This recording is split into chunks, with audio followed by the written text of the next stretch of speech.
எண்ணங்களை தான் இங்க பல்வேறு விதமான கார்ட்டூன்ஸா பிரசன்ட் பண்ணியிருக்காங்க.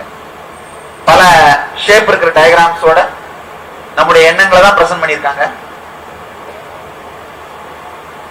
நம்முடைய எண்ணங்கள் இந்த மாதிரி வேற வேற கலர்ல, வேற வேற நிறத்துல, வேற வேற விதமா வந்து போயிட்டே இருக்கு. இது நம்முடைய மனம். இப்படிதான் நம்முடைய மனம் இயங்குகிறது. வேறு வேறு நிறம், வேறு வேறு கலர், வேற வேற எண்ணம், வேற வேற. நம்முடைய மனத்துக்கு ஒரு படம் போட்டா இப்படித்தான் இருக்கும். திடீர்னு ஏதாவது ஒரு ரொமான்டிக்கான எண்ணம் வரும். திடீர்னு தன்னைத்தானே வற்புறுத்திக்கிற துக்கத்தை கொடுக்கிற ஒரு எண்ணம் வரும். திடீர்னு ஒரு தெளிந்த சிந்தனை வரும். திடீர்னு ஒரு கசப்பான எண்ணம் வரலாம். திடீர்னு ஒரு துக்கமான எண்ணம். திடீர்னு ஒரு முழுமையான ஒரு எண்ணம் வரலாம். திடீர்னு ஏதோ ஒரு எண்ணம்.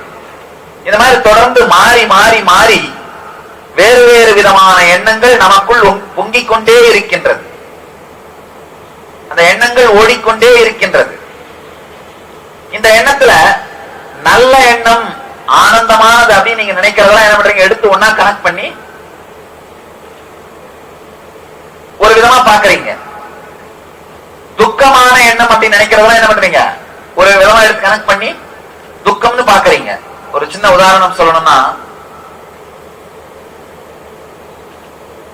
உங்க வாழ்க்கையில எல்லாமே துக்கமும் கிடையாது, எல்லாமே சுகமும் கிடையாது.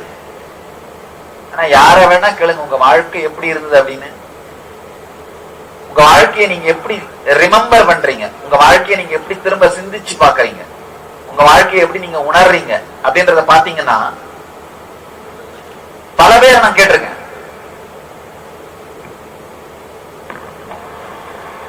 ஐயா வாழ்க்கை எப்படி இருக்கு, அவங்க முதல்ல சொல்ற விடையே இதுதான், நான் பட்ட கஷ்டம் என் எதிரி கூட வரக்கூடாது சாமி.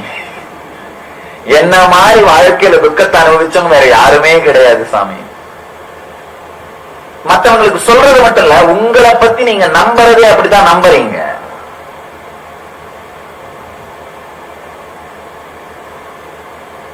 ஆழமான சில சத்தியங்கள், நம்ம ஆழ்ந்து புரிஞ்சுக்க வேண்டிய சத்தியங்கள்.